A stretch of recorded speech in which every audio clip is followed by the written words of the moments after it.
Alright, so to turn in your animation, what you need to do is you gotta go to, hopefully by now, if you hit play, it goes through.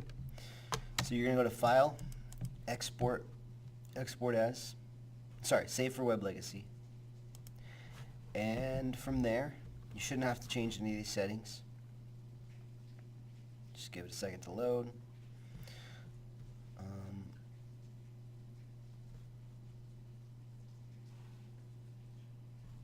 Mine's taking longer than yours should because I have a higher image size. And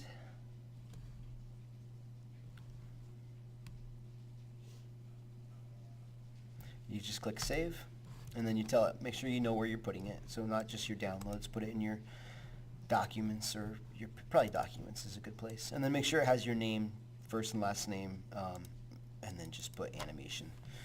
If you don't put your name in it, you do lose points, and it's easier for me to grade, so just put first and last name animation. It's in your documents. You don't have to change anything else. Hit save. It'll take a second to render, but mine's going to take longer because it's bigger. But when it's done, just check in your documents. It'll be there. And then you can just go into Classroom and submit it. That's it.